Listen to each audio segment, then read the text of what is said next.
নেপালের প্রধানমন্ত্রী কেপি শর্মা আলী তাকে কিন্তু পদত্যাগ করতে হয়েছে। একই রকম স্বৈরশাসক শেখ হাসিনা যেরকমের পদত্যাগ করেছে, এই রকমেরই নেপালের প্রধানমন্ত্রী পদত্যাগ করে পালাচ্ছে। জনগণের একটাই উদ্দেশ্য ছিল যে এই স্বৈরশাসক প্রধানমন্ত্রী সে নাকি বলে মানুষের উপরে জুলুম অত্যাচার করছে। নেপালের প্রধানমন্ত্রী এবং বাসাত আল আসাদ, সিরিয়ার প্রেসিডেন্ট, তাকে কিন্তু পদত্যাগ করতে হয়েছে। আসলে স্বৈরশাসক শেখ হাসিনা পদত্যাগের পরে একের পর এক রাষ্ট্র থেকে প্রধানমন্ত্রী পলাচ্ছে। ভয়ঙ্কর। এটি কি ইসলামের কি সেই জাগরণ কি আল্লাহ তাআলা রব্বুল আলামিন মানুষের সামনে তুলে ধরছে? এটি কিসের ইঙ্গিত দেয়? বিশেষ করে এখন হবে ইসলামের বিজয়। পুরো বিশ্বের ভিতরে কলেমার পতাকা উঠবে, লা ইলাহা ইল্লাল্লাহু মুহাম্মাদুর রাসূলুল্লাহর ধ্বনি পুরো বিশ্বের ভিতরে ছড়িয়ে পড়বে। সেই দিন বেশি দূরে নয়। নবীজি সাল্লাল্লাহু আলাইহি সাল্লাম বলছে যে একের পর এক ঘটনা ঘটবে। 2022 সালের পরে যে এই পৃথিবীতে যে কি ঘটবে, নবীজি সাল্লাল্লাহু আলাইহি সাল্লাম সে বলছে যে 2022 সালের পর যে পৃথিবীর বুকের ভিতরে যে কি ঘটবে আমি নিজেই জানি না। আমরা দেখছি একের পর এক স্বৈরশাসক কিন্তু দেশ ছেড়ে কিন্তু পালাইছে। মনে রাখবা, আল্লাহ তাআলা রব্বুল আলামিন ক্ষমতা দিতেও পারে, আবার ক্ষমতা নিতেও পারে। ক্ষমতা দেওয়ার মালিক আল্লাহ। জানেন, যে কোনো একটা রাষ্ট্রের প্রধানমন্ত্রী তাকে কিন্তু এটা দায়িত্ব দেওয়া হয়েছে।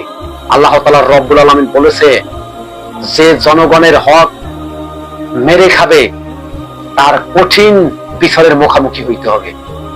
এবং কঠিন বিচারের মুখোমুখি অনেক রাষ্ট্রের প্রধানমন্ত্রী কিন্তু হয়ে গেছে। শুধু বাকি আছে মরার পরে যে তাদের উপরে কি ঘটবে। আমরা জানি স্বৈরশাসক শেখ হাসিনা কিন্তু ছিল একটি মুসলমানের ঘরে জন্মগ্রহণ করছে। এটি আমাদের মানতে হবে। সে কি করছে? মূর্তি পূজা করছে। তাকে কি করছে? মানুষের উপরে জুলুম অত্যাচার করছে এবং হুজুর মাওলানাদের পৃথিবী থেকে সরিয়ে দেওয়ার পরিকল্পনা করছে। আপনারা জানেন, বড় বড় আলেমদের উপরে যে রকমের জুলুম অত্যাচার করছে, আল্লাহ তাআলা রব্বুল আলামিন স্বৈরশাসক শেখ হাসিনার উপরে গজব নাযিল করছে। শুধু ওর একার উপরে না, বিশ্বের ভিতরে যতটা জুলুম প্রধানমন্ত্রী আছে তাদের উপরে একের পর এক আল্লাহর গজব নাযিল হবে। শুধু সময়ের অপেক্ষা। দেখতে পারবেন, শুনতে পারবেন যে ইসরায়েলের একদিন পতন হয়ে গেছে, শুনতে পারবেন আমেরিকার একদিন পতন হয়ে গেছে। এটি সত্যি। যখন বিশ্ব ইসলামিক রাষ্ট্র কায়েম হয়ে যাবে তার আগে কিছুটা হইলেও পরিবর্তন হবে এবং হইছে। আল্লাহ তাআলা রব্বুল আলামিন ছেড়ে দেয় কিন্তু ছেড়ে দেয় না। আজকে দেখুন, নেপালের প্রধানমন্ত্রী, বাংলাদেশের প্রধানমন্ত্রী স্বৈরশাসক শেখ হাসিনা না বললে আমার পেটের ভাত হজম হয় না। তাকে আমার স্বৈরশাসক বলতে আমার ভালো লাগে। কেননা সে কাজই করেছে স্বৈরশাসকের মতো কাজ। ছাত্রদের উপরে নির্মম ভাবে অত্যাচার করছে এই স্বৈরশাসক শেখ হাসিনা। এবং তার বড় বড় নেতারা কি করছে? অনেক ছাত্রদেরকে হত্যা করছে এই শেখ হাসিনা। সত্যি কথা বলতে হবে, না হয় মরার পরে আখেরাতে কি জবাব দিব?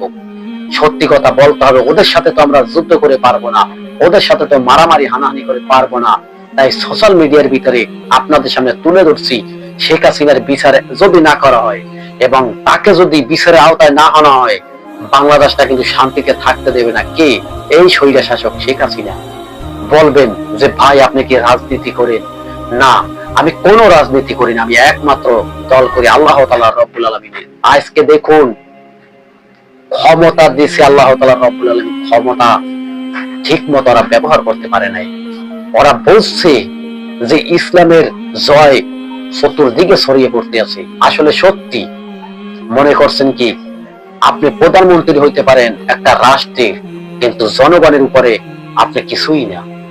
আপনি আপনাদের কর্মকর্তা হইতে পারে লক্ষ লক্ষ হাজার হাজার। একটা রাষ্ট্রের কমপক্ষে যদি জনগণ থাকতে থাকে, তবুও ধরেন কম হইলেও 18 কোটি, সবচেয়ে তুলনায় কম ধরলাম। তবে এই 18 কোটির সামনে কোন বুলেট বাহিনী, কোন প্রধানমন্ত্রী কিছুই কাজে আসবে না। কেননা সামনে হবে বিজয়।